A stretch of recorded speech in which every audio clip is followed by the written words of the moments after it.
Erica, according to the United Nations, more than 2 billion people, a staggering number, don't have safe drinking water at home. Brent Fewell, founder of the Earth and Water Group Law Group, joins me here in our Washington studio to discuss the crisis.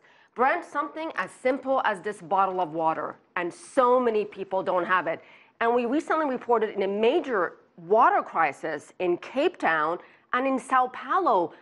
Were there warning signs, and how can major cities like that have a water crisis? Absolutely. Increasingly, water is becoming, the new oil. That it's absolutely essential that countries and states and cities focus on their water supplies, so that they have sustainable water supplies for their populations. Could what happened in these major cosmopolitan cities, could it happen anywhere? Absolutely.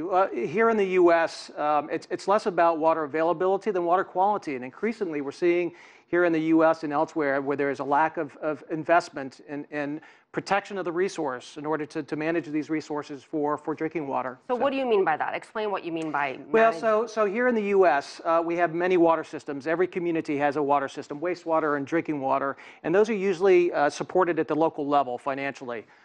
Over time, many of these communities have failed to reinvest in the infrastructure, and now the infrastructure is failing, which causes water quality problems such as we saw in Flint.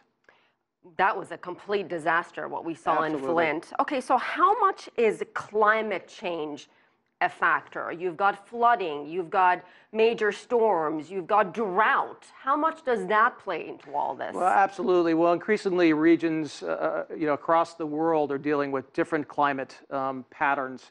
In some areas, you're having more wet weather, so they're dealing with more water.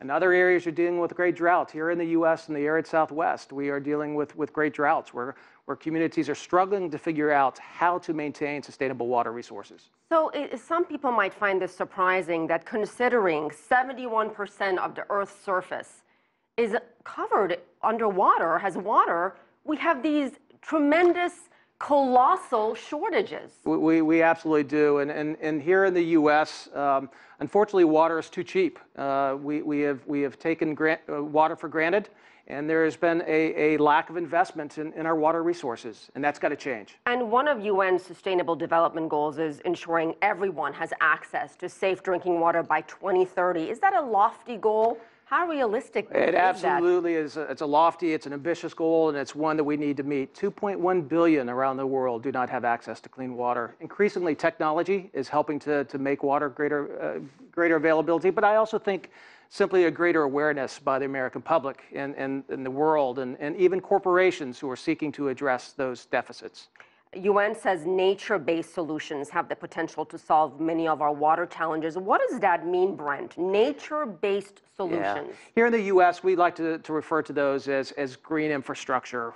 Frankly, Mother Nature does a great job at reducing pollutants into streams and rivers that are sources for our drinking water supply. So increasingly, we need to depend upon and manage our resources to reduce pollutants to drinking water sources.